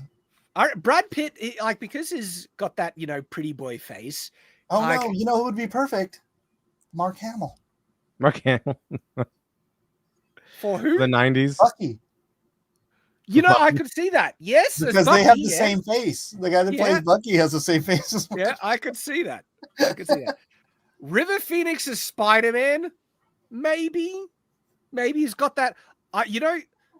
Young Brad Pitt. Do you reckon he could do Spider-Man? Sure. Maybe. He Maybe. could. Well, no, because he's not geeky enough. You need someone a little geeky, like all right, this one's too much. Chat says Jim Carrey. I'm like, Jim Carrey. oh, I'm like, no, I couldn't see it. Okay. Jim Carrey as Winter Phoenix, Soldier. Maybe River Phoenix is a maybe. He didn't stick around that long, so I only saw him in a couple of things. 90s era Johnny Depp. Maybe Spider-Man. That's not bad. That's not bad. doable. But he's again. I don't think Spider-Man. Oh should be that good looking no. Michael J. Fox. Yeah, Michael J. Fox. That's the best casting for Spider-Man. 100%. No That's doable. contest. You win. Discouraged, you win. That is perfect casting for Spider-Man. There he is. That was predictable. That was predictable. Yeah. I mean, sure. Which is it's kind of ironic because one of his most like ardent rival, Lou Ferrigno, was the Hulk. Ferrigno was the Hulk. Yeah. His accent wouldn't really fit, but I guess Lou Ferrigno didn't need to act as though he's like, and so. Would this be a better Hulk, I guess, because like, they both speak English about with the same ability, but Lou Ferrigno's deaf. Demi Moore, Scarlet Yeah, Witch? Demi Moore. Okay, yeah, I could see that. I was like, yep. That one, I think, is yes, yeah, absolutely best casting so far. 100%. Easily, that is like top. Nicolas Cage. You know what? Just forget the rest of the Marvel universe. Yeah, that would be gold. Oh, if they made a Loki TV show with Nicolas Cage as Loki, I'd watch that. Yes, he's Loki. Loki. I mean, he was Ghost Rider, but I think he'd fit better as Loki. 100%. Gosh, that's good. Yeah. Especially if he does that the performance he gave in like what was it called, Face Off, Face Off performance. So Charlie Sheen as Doctor Strange. I don't know. I can't separate him from Hot Shots. Jude Law would have been the perfect Doctor Strange. But George Clooney. Jude Law's not bad. George Clooney's a good pick. George Clooney is a good pick, I would say. Charlie Sheen is another bobblehead. Charlie Sheen has too much of that comedy, baggage. And he does comedy well, like Hot Shots. You guys seen Hot Shots, right? So, what's a Marvel character that has a comedic kind of side to him that Charlie Sheen could fit in? Spider-Man. Deadpool. Yeah. Deadpool, Charlie Sheen. yes. Charlie Sheen as Deadpool. 100%. There's the one. I want Steve Buscemi as Deadpool. Eddie Murphy as War Machine. That'd be hilarious. I don't mind it. That one's not bad. I could get behind that one. We need like his Pluto Nash persona, and that'd be perfect. It's like, yeah, I could see it. Emilio Estevez. Hawkeye. That's cool. That's cool. Maybe. Yeah, I was going to suggest Emilio Estevez or something else, but I didn't. You've won me over. I agree. He could do Hawkeye. Well. Yeah. And we're talking about their younger selves. How about De Niro? Nah. His gangster Thanos. Nah, I don't see it. Imagine Thanos doing all the Robert De Niro-isms. They'll laugh and everything. That smiling face that he does. Gee, well, I'm trying to think. I can't think of his name now. He was in honestly recent Naked Gun film. Liam Neeson. Liam Neeson. I reckon Liam Neeson. He was way too young back then. Maybe. What about Andy Garcia? I mean, if you're going to get Robert De Niro, you can always what about Al Pacino? Al Pacino is Thanos. I would go with Sean Connery. Sean Connery, great pick. Yes. Mike comes through with the win. Perfectly balanced, as all things should be. Yeah. What did I? Perfectly balanced. Fine, I'll do it myself. I'll do it myself. I love it. I love it. Don't Sean Connery be great? And very wise Thanos. Yes. Yeah. Oh, that was fun. And guess what? Someday you could actually do it with AI. In fact, you could probably do it with the technology now, but it's only getting better. Oh, that was fun. I love the airbrushed logo. Yeah. So rad. Very, very 80s, that one. Yeah. I did a lot of airbrushing back in the 80s. The 80s was just cooler. What Clint Eastwood is the Winter Soldier, or what's a maybe Fury or Fury? You know, I could almost see Clint. Yeah, Clint Eastwood as Nick Fury is perfect. That's a good one too. Okay, we get Clint Eastwood as Nick Fury and Kurt Russell's Winter Soldier. I think they'll balance out perfectly. All righty. I think we got most of the super chats. Brendan Fraser. We got one from okay. Monica voted Democrat once and still can't get the taste out of her mouth. Oof, Buddy Rabbit. Oh, buddy. Thank you for that, Buddy Rabbit, for $5. Oh. That came out when I was in high school, and I just Well, Marlon Brando is Thanos. I could maybe, yeah. I think we already have all the super chats. We kind of caught them as we were going, and so we've come to the end of another Culture Crusade. As always, been a pleasure and a fun one. Mike, anything you want to mention or share as we wrap up? Well, if you want to hear my take on slavery, join my daily. It's kind of an apologetics show on cross examinations. There's like a bunch of different. You have to look up cross examinations, then Mike Miller, and you'll find it. And we preach about slavery and how it's great. Well, not that it's great, just that it's not axiomatically evil. As everyone off camera. I'm out. Now I'm not muted. I mean, is work in imprisonment a type of slavery? Yeah. And is it moral to imprison criminals and put them to work? Well, here's my. I mean, if you want to get into the actual. No, we don't, Mike. We don't. We're not getting into that. In fact, we have a late super chat from Neo5127 says we have the same problem in the UK. Yeah, Australia is mirroring a lot of the UK stuff, but we're like 5-10 years behind, and we're going down the same road, and it's. But horrifying. they're importing Muslims en masse. Oh my gosh, we're screwed. We're totally screwed here. But Lidem, anything you want to mention? Not yet, but I will say I have been working on my comic book campaign all day, so hopefully that'll come out soon. It's getting pretty close. Got just putting the campaign together, get all the assets. Just need to put together everything else. So it should be coming out pretty soon for backing. Awesome. Yeah, Nick sent me the next page. It looks great. Awesome. For me, I'm just finally getting over this friggin' flu, whatever I've had, and I had a good writing session yesterday, and it's like finally back on board, getting that done, and that's actually the reason why I haven't been doing as many reviews on Night's Watch. Been keeping up doing the live stream every week, and the reason why I've been doing the reviews because I'm trying to focus on writing, get my book done, and with the schedule how it works, I'm putting more emphasis and focus on that. And it will be done, and I'm very excited for it. Sometimes it's tough that there's only one of you. I wish there was I know. I had another of me that can work on videos, and then another me that can work on writing.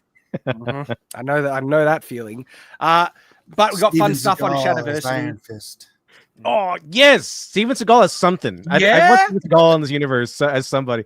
I want Jackie Chan as someone. Who could Jackie Chan play? Kung Fu, Karate Kid. The Mandarin. Because he's Asian. Yeah. Karate Kid. The Mandarin doesn't use martial arts. Yeah, but he's Asian. James Hong for random Asian guy. Okay, yeah. James Hong will be perfect for the Mandarin. Yeah, as the Mandarin, absolutely perfect. Yeah, James Hong. In the 90s, he looked like he was 70. He did. And he was awesome. That guy. Did you know that James Hong's first role was with Clark Gable? That's how old James Hong is. His first movie role. It's kind of weird to see those characters. Gable, dude. From God with the Wind. Like Pat Morita was in Columbo as like a guy that answers the door. Yeah. And he went off to play Mr. Miyagi. It's pretty funny. And then Al from Al's Diner. We need to sign off, right. guys. It's true. It has been good. Everyone knows where I am. Night's Watch. I got a recent video talking about stupid weapon bans, and I probably got more on that coming out, as well as other fun stuff. Everyone knows where I am. Thank you, everyone, for joining us. It's been heaps of fun. Appreciate you all. Stay good. I will see you later. And as always, stay on watch. Where's the outro? I'm looking. Oh, there's the outro. See ya, everyone. There's the outro. Goodbye.